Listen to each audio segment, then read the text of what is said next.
ሰላም ጤና ይስጥልኝ የተከበራችሁ ውድ አድማጭ ተመልካቾቻችን እንደምን ቆያችሁ?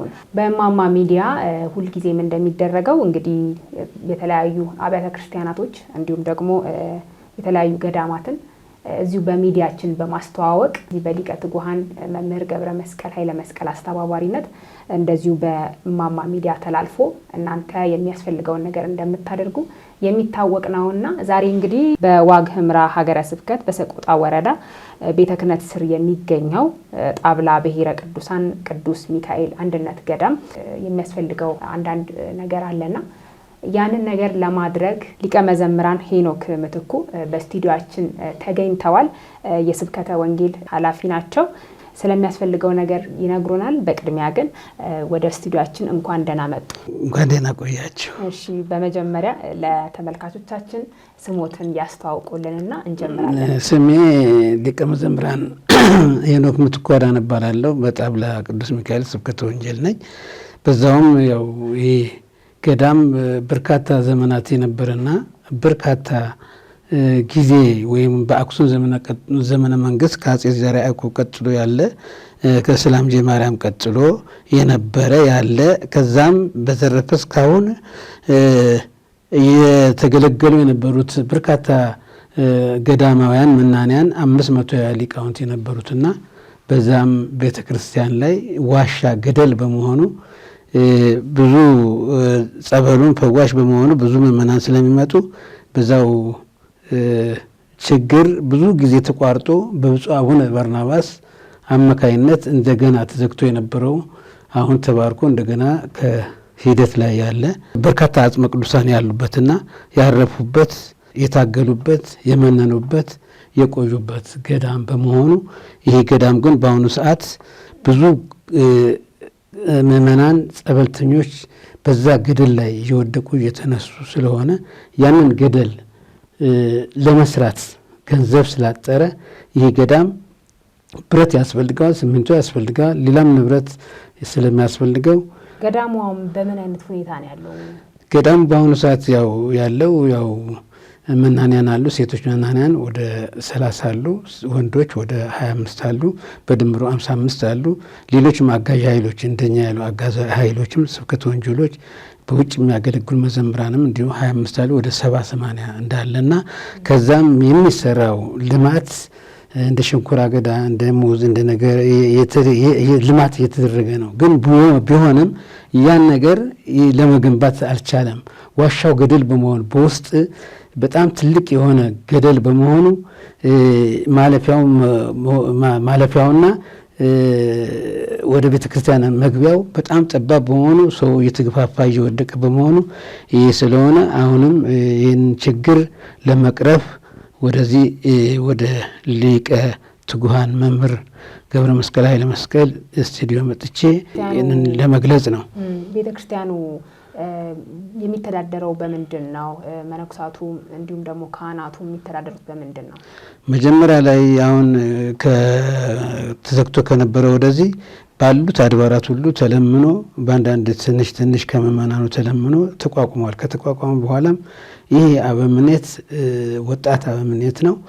ጥሩ የሆነ እንቅስቃሴ ልማት በማድረግ እርሻን በማልማት በዚሁ አካባቢ ላይ ሙዝ በመትከል ሸንኮራ በመትከል በአንዳንድ ነገሮች አትክልት በመትከል ያንን እየሸጡ ሸንኮራውን እየሸጡ እነዛ መናንያን በየበዓታቸው እየቆረሱ እያደሩ ያገለግላሉ። ያሞላል ከሞላ ጎደል ይሞላል ወይም ያሰራል ሳይሆን የተወሰነ እነዛ መናንያን ቆርሶ የሚያድሩባት በልቶ የሚያድሩባት እንጂ ከዛም በላይ የማይሆንና ትርፍ የማይገኝ ለቤተ ክርስቲያኑ ስራ የማይሰራ ከዛም ግን በዛ ጎደሎ ግን ብዙ ነገር ስላለ ውስጡ የፈራረሰ ነው። አጽሞችም ዝም ብሎ የተበታተነ እዛው አጽሙ እንዳለ ነው ያለው። ዝም ብሎ ተለቅሞ ሳጥን ውስጥም የተቀበሩ አሉ። መቼ ነበር የተመሰረተው ገዳሙ? የታወቀው በአጼ ዘርዓ ያዕቆብና በአጼ ካሌብ ወይም በዛጉዌ መንግስት አካባቢ ነው። በዘመን አክሱም ወደዚህ ከመጣ በኋላ ነው የተተከለው ይሄ ቤተ ክርስቲያን። ስለዚህ ቤተ ክርስቲያን ጥንታዊ በመሆኑ በጣም በዋግ ኽምራ ውስጥ የታወቀው አንድ እሱና ሰላምጄ ማርያም በመሆናቸው ሁለቱም ናቸውና ቀደምት ከአክሱም ዘመን ቀጥሎ ያሉት እነሱ ናቸው። በዛጉዌ መንግስት ማለት ነው። ቀደም ብሎ ተዘግቶ ነበር ብለውኛልና ለምንድን ነበር የተዘጋው? የተዘጋው ያው ችግር በመሆኑ መነኮሳት በመፍለሳቸው በዛ ቦታ ላይ ልማት የሌለ በመሆኑ የሚያለማ የሌለ የሚያግዝ የሌለ አጋዥ የሌለ በመሆኑ ፈርሰው በሙሉ እንደገና ወደ ደብር ወደ ሌላ ደብር ወደ ቤት ተደርቦ የነበረ ወደ ሌላ ቤተክርስቲያን ተደርቦ ነበረ ጽላቱ ማለት ነው። እና ከዛም በኋላ ግን ብፁዕ አቡነ ባርናባስ መጥተው እንደገና ከፍተው እንደገና ባርከው እንደገና ደግሞ ገንዘብ አሰባስበው የተወሰነ አቋቁሞ አበምኔትም አድርገው ታምራዊነቱ በጣም ከአይምሯቸው የባሳቸውን ሁሉ የሚያድን እስከ 7 እስከ 14 እስከ 21 ቀን እንትን እየተጠመቁ የሚድኑበትና ፏፏቴውም ከገደል ላይ ወደ ታች የሚወርድ መሆኑ በጣም የሆነ ፈዋሽ ጸበልና እዛ ሲገቡ በጸበልተኞች ጤንነታቸው እየተጠበቀ እየሄደ ወደ ቤታቸው ይሄዱ። ግን በዛ ግን በማውጣት በመውረድ ግን በጣም ችግር ስላለ እየወደቁ የሞቱም እንትን ያሉም አሉ ማለት ነው። አሁን የሚያስፈልጋችሁ ነገር ምንድን ነው? አሁን የሚያስፈልገው ነገር ያው ብረት ያስፈልጋል፣ ሲሚንቶ ያስፈልጋል። ሌላም በቃ ንዋየ ቅድሳት የለውም። የተለያዩ በቃ የሚያስቀድሱ ነገሮችን የሚቀደሱ የሚገለገሉ የአፈር ነው፣ ውስጡ አፈር ነው። ጥጉም የቤተ ክርስቲያኑ እንትን ውስጥ ላይ የተሰራው ከገደል ውስጥ የተሰራውም ራሱ ፈርሷል። የፈረሰ ስለሆነ አሁን ያው በተወሰነ መልኩ በጭቃ በአንዳንድ መውጫጫዎች በእንጨት በምናምን ሲሰሩ ይገኛሉ። ጥሩ አይደለም። ዝም ብሎ በአፈር ነው ያለው። ውስጥ ላይ ደግሞ ጸበል አለ። በዚህም በጎደሉ ጸበል አለ። ብዙ ጸበሎች የፈለቁ ናቸው። በዛ ውስጡ ጸበል አለ። ለምእመኑም ለመገልገልም ለማገልገልም ምቹ አይደለም። ግን ያ ነገር ምንድነው መሰራት ያለበት?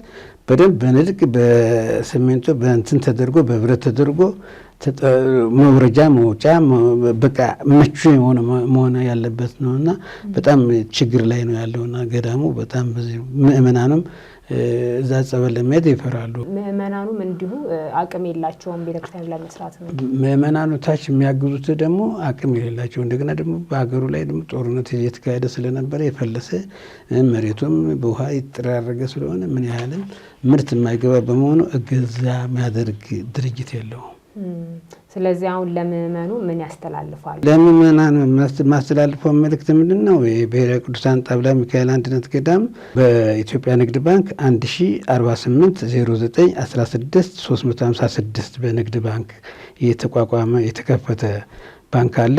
ሁለተኛ ደግሞ የጣብላ ብሔረ ቅዱሳን ቅዱስ ሚካኤል ዋሻ ገዳም ተብሎ ደግሞ ጸደይ ባንክ 07 23 16 0000 490 የተከፈተ አለ። ይህን ነገር ያው እንግዲህ ለምእመናን ማስተላልፈው ይህንን ገዳም የጥንት ስለሆነ አጽመ ቅዱሳንም ያሉበት ስለሆነ ብዙ የሆነ ምእመናን የሚፈውስ ጸበል ስላለው በደንብ እንዲቋቋምና በደንብ እንዲረዳ ለምእመናኑ ጥብቅ ማሳሰቢያ ሰጣለሁ። መልካም እንግዲህ እናመሰግናለን አባታችን። ለተመልካቾቻችን መልእክቶት በትክክል ይደርሳል ብለን ተስፋ እናደርጋለን። ተመልካቾቻችንም እንግዲህ ውድ አድማጭ ተመልካቾቻችን እዚህ ላይ በተዘረዘሩት የባንክ አካውንቶች መሰረት የምትችሉትን እንድትደግፉ በእግዚአብሔር ስም እንጠይቃለን። ስለተከታተላችሁን አብራችሁን ስለቆያችሁ ከልብ እናመሰግናለን። መልካም ቆይታ ተመኘን።